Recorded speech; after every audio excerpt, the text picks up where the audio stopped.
Konon katanya juga dipercaya bahwa banyak orang-orang dari luar Bali ataupun dari masyarakat kita yang ingin mengambil. Ada, yaitu pengelingsir kita atau leluhur kita yang pertama kali ada di sini yang namanya Jero Duko Sakti. Yang tidak bisa dipindahkan kemana-mana, tetap ada satu pohon saja, tidak bisa habis itu. Kita akan langsung menelusuri di manakah tempat atau peninggalan atau semacam jejak dari keberadaan Jero Duko Sakti tersebut.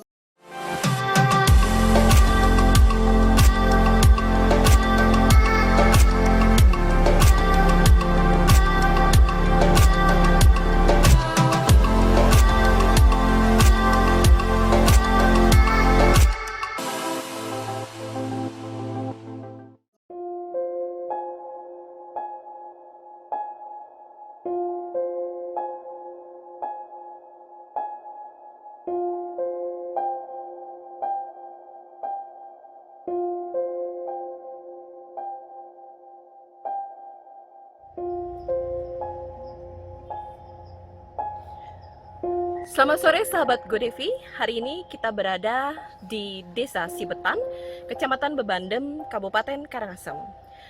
Hari ini saya berkesempatan untuk menceritakan dan juga memberikan informasi tentang sebuah cerita yang sangat menarik. Biasanya kita berkunjung ke tempat-tempat wisata yang dimana memiliki misteri-misteri seperti urban legend yang ada di berbagai destinasi yang ada di Indonesia.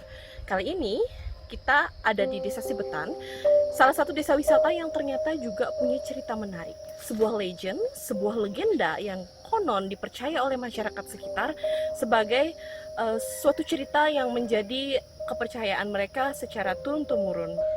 Salak Sibetan sendiri sudah dikenal hingga ke mancanegara.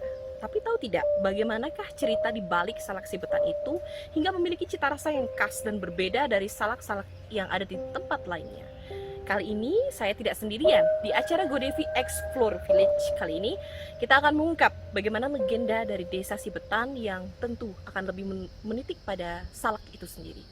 Saya sudah bersama dengan salah satu pengelola Desa Wisata Sibetan, yaitu Bapak Bagus Salaka. Om Swastiastu. Bisa diceritakan tentang seperti apa sebetulnya legenda dari salak Sibetan itu sendiri, sehingga memang dia memiliki karakteristik yang sangat kuat sekali di mata pasar. Dan kali ini mungkin sahabat Godevi tidak hanya ingin mengetahui cerita dari sisi skalanya, tapi juga dari sisi niskalanya. Baik, terima kasih Gandhi, selamat datang ya di Desa Sibetan, selamat datang juga tim Godevi ya. Jadi pada kesempatan yang baik ini, jadi saya mungkin akan bercerita sedikit ya tentang sejarah ataupun legenda daripada salak Sibetan. Jadi ceritanya ya dulu gitu, jadi ada seorang penglingsir atau orang tua ya yang hidup di abad ke-13 kalau nggak salah ya, kalau nggak 11 ke-13. Jadi beliau bernama Ki Duko Sakti. Orang-orang di sini menyebutnya dengan Jero Duko Sakti. Jadi pada masa itu cerita di masyarakat ya, mereka percaya bahwa halnya Jero Duko Sakti ini melakukan yang namanya meditasi. Kemudian dalam meditasi beliau ini beliau mendapatkan anugerah. Jadi anugerah yang pertama beliau dapat adalah biji buah salak, kemudian biji jeruk bali ya. Yang ketiga beliau dikasih anugerah biji daripada enau, tapi enaunya berbeda dengan enau-enau yang ada di sekitar kita. Jadi ini enaunya memang spesial ya, berbeda. Nah, dan satu lagi itu ada yang namanya wani ya. Mungkin teman-teman mengenal wani ataupun di antara kita kalau orang Bali pasti kenal dengan wani. Tetapi orang luar Bali tidak mengenal wani, tetapi dikenal dengan nama mangga putih. Sahabat Godevi, sangat menarik sekali cerita tadi yang disampaikan oleh Bapak Bagus Salaka. Untuk lebih mendalam, kita akan langsung menelusuri di manakah tempat atau peninggalan atau semacam jejak dari keberadaan Jero Duko Sakti tersebut.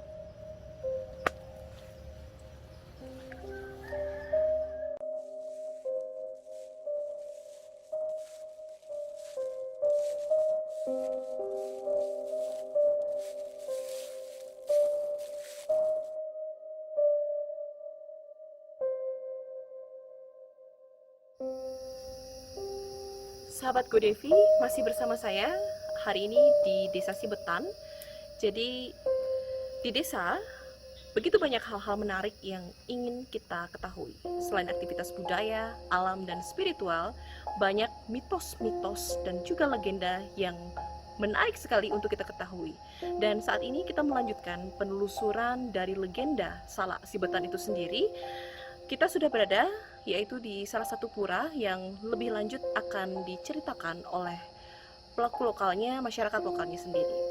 Saat ini kita sudah bersama dengan Bapak Inengah Karse. Beliau merupakan kelian adat dari Banjar Dukuh di Desa Sibetan, dan beliau akan memberitahukan kepada kita, menginformasikan kepada kita seperti apa sesungguhnya penelusuran dari jejak legenda Jero Dukuh Sakti. Swastiastu, Pak Nengan. Swastiastu.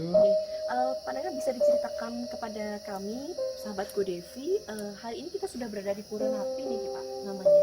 Ya, terima kasih. Sekarang kita berada di Banjar Dukuh, Desa Sibetan.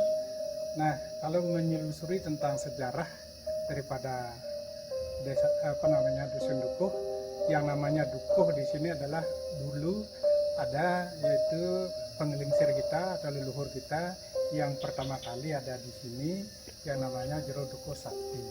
Nah, salah satunya peninggalan beliau inilah merajan daripada Jero Dukuh Sakti yang pertama kali dalam sejarah itu dilihat dari prasasti beliau, yaitu beliau ada di sini pada abad ke-14. Nah, pada saat itulah ya kita tahu kita telusuri dalam prasasti beliau menceritakan tentang yaitu sejarah Salak Sibetan. Beliau pertama kali membudidayakan 4 jenis tanaman di sini.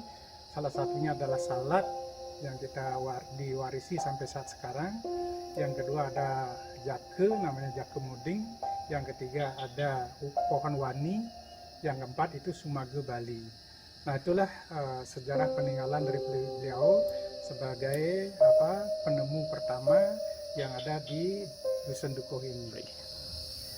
Baik, menarik sekali nih ceritanya ya Pak Nengange. Artinya bahwa asal-usul Salak itu sendiri sangat kental dengan keberadaan pura ini juga.